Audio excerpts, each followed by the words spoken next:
যে মামলা করলে দামাদি আইন আছে, এই দামাদি আইনের ভিত্তিতে আপনি যে কোনো সময় 1 বছর 2 বছর 6 বছর পর মামলা করতে পারবেন। আমরা সেই দামাদি আইনের দামাদি মওকুফ চেয়ে এই মামলাটি আমরা দায়ের করেছি এবং সঠিকভাবেই আমরা দায়ের করেছি।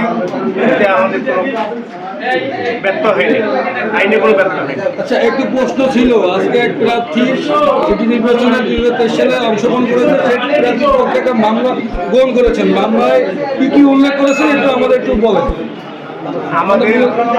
আমরা যে মামলা দায়ের করেছি সেই মামলাটা ওই নির্বাচনটা 23 সালের 12 জুনের নির্বাচনটা সঠিকভাবে হয় নাই। সেই মামলাটা অনেক আশ্রয় হয়েছে, আমরা অনেক গ্রাউন্ড দিয়েছি। আমরা এই মামলার ভিতরে সেই গ্রাউন্ড মোতাবেক আমরা চাই এই সেই নির্বাচনটি বাতিলপূর্বক সুষ্ঠু সুন্দর আগামী দিনে নির্বাচন দেওয়ার জন্য। মৌলিক কি কি ত্রুটিগুলো ওইখানে উল্লেখ করেছেন যদি বলতেন।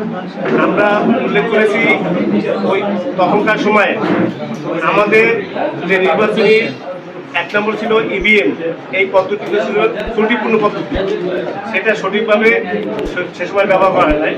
দ্বিতীয়ত আমাদের যারা জাতীয় পার্টি নাঙ্গলপুর থেকে নির্বাচন করেছি তাদের পক্ষে যে এজেন্ট ছিল তাদেরকে জোর করে কেন্দ্র থেকে বের করে দেওয়া হয়েছে। এজেন্টদের করতে দেওয়া হয় নাই, আমাদের কর্মীদের সেখানে বেরতে দেওয়া হয় নাই। আমাদের যে প্রার্থী তাকেও অ্যাসাল্ট করা হয়েছে, প্রার্থীকেও অনেক সেখানে শারীরিকভাবে অ্যাসাল্ট করা হয়েছে এবং প্রার্থীর প্রতিটা কেন্দ্রে গিয়ে এটা প্রতিবাদ জানিয়েছে, কিন্তু কোনো ফল পায়নি। সেটাই বিজেপি সবাই নির্বাচন যাতে সক্রিয় সরকার পক্ষে যারা কাজ করেছে তারা সবাই ওখানে আজকে মামলা ফাইল করেছি। আমাদের মামলার নাম্বার 04025 এই মামলায় আগামী দিনে গ্রহণযোগ্যতা শুনানি আছে। আগামী দিনে তার তারিখ